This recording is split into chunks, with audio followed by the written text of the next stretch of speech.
জাতীয় পার্টির চেয়ারম্যান মোস্তফা জামাল হায়দার বলেছেন যে আগামী ৪-৫ দিনে শনিবারের ঘটনা যে ৪-৫ দিনের মধ্যে প্রধান উপদেষ্টা জাতীয় নির্বাচনের দিন তারিখ ঘোষণা করতে পারেন। রাজনৈতিক দলগুলোর কাছে জুলাই জাতীয় সনদের যে খসড়া সেটি ইতিমধ্যে পৌঁছে গেছে। বিএনপি সেটাতে একমত সেটি জানিয়েছে। জামাতের পক্ষ থেকে বলা হয়েছে যে বিচার সংস্কার আগে নির্বাচন হলে জাতীয় বিপর্যয় হতে পারে। এনসিপির নির্বাচনী ভাবনা জানতে চাই, এনসিপি নির্বাচনের জন্য কতটুকু প্রস্তুত? আমরা নীতিগতভাবে একটা জায়গায় এখনো সরকারের এই নির্বাচন কেন্দ্রিক পদক্ষেপের সাথে একমত হতে পারেনি। সেটা হলো এইটা যে আমরা দেখেছি যে গত বছরের ডিসেম্বর থেকে এখন পর্যন্ত জুলাই বিপ্লবের ঘোষণাপত্র নিয়ে সরকার কিন্তু কখনোই বলেনি যে এটা ঘোষণাপত্র সরকার দিবে না। বিএনপিও বলেনি ঘোষণাপত্রে তারা রাজি নয়।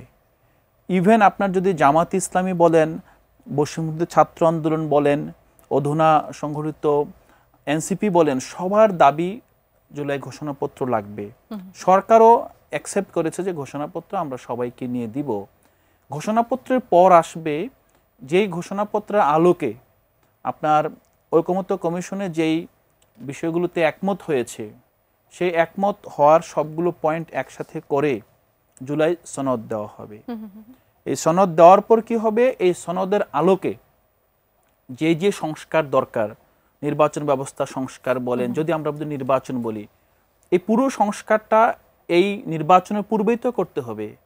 যদি জুলাই সনদ আপনার লেখা হলো কিন্তু আপনি সনদ একপাশে রেখে আপনি নির্বাচন করে দিলেন আগের নির্বাচন কমিশন দিয়ে, পুরো সংস্কার নির্বাচনের আগে হতে হবে না না, আমি সেটা বলছি না। আমি যেটা বলছি যে জুলাই সনদ যদি হয়ে যায়, এটা তো একটা আপনার সবাই মিলে যখন স্বাক্ষর করবে, এটা একটা আইনের মতো একটা আপনার দলিল হিসাবে জাতির সামনে থাকবে। সো এটা থেকে এটার বাত্যয় ঘটানোর আসলে কারো কোনো সুযোগ নেই। কিন্তু সনদের আলোকে নির্বাচনটা অর্থবহ করার জন্য সনদে যা যা থাকবে সেই সংস্কারটা তো লাগবে।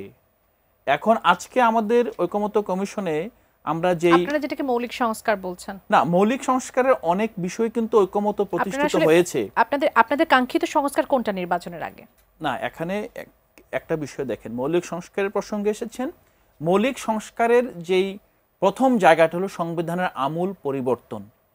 দ্বিতীয়ত যদি বলেন সাংবিধানিক যে প্রতিষ্ঠানগুলো আছে, প্রতিষ্ঠানগুলোর নিয়োগের ক্ষেত্রে আপনার একক ব্যক্তির স্থলে নিরপেক্ষ কমিশন দ্বারা নিয়োগ। আরেকটা বিষয় হলো খুবই গুরুত্বপূর্ণ, প্রধানমন্ত্রীর ক্ষমতার ভারসাম্য আনয়ন করা, প্রধানমন্ত্রী এবং রাষ্ট্রপতির ক্ষমতার, এটারই অংশ হিসেবে সাংবিধানিক প্রতিষ্ঠান। আপনারা নির্বাচনের আগে এই তিনটি বিষয় বিশেষ করে চাচ্ছেন? না, বিশেষ করে হ্যাঁ, এই তিনটি বিষয় তো অবশ্যই। তো মূল বিষয় যেমন আপনি নিয়োগের বিষয়টা, নিয়োগেরটা নির্বাচনের আগে একমত হলেই হলো। এটা যখন নিয়োগ হবে তখন এটার আলোকে নিয়োগ হবে। কিন্তু মিনিমাম নির্বাচন বলতে যেটা বলছেন, নির্বাচনটা কিসের ভিত্তিতে হবে? এটা কি 22 সালের আইনের ভিত্তিতে যেই নির্বাচন কমিশন সংগঠিত হয়েছে এইটা নির্বাচন করে চলে যাবে, নাকি জুলাই সনদে যেই ঐকমত্য হলো নির্বাচনটা হবে এরকম, নির্বাচন কমিশনাররা এভাবে নিয়োগপ্রাপ্ত হবেন, নির্বাচনের আপনার কিভাবে পরিচালিত হবে সবগুলো ঐকমত্য হয়েছে, সেটার ভিত্তিতে নির্বাচনটা হবে না? এটা তো খুব একটা লজিক্যাল কনসিকুয়েন্স যে আপনি সবগুলো দল ঐকমত্য হয়েছে যে আমরা এইভাবে নির্বাচন চাই, যেহেতু ঐকমত্য হয়েছে নির্বাচন কমিশনকে তো ওইভাবে ঢেলে সাজাতে হবে।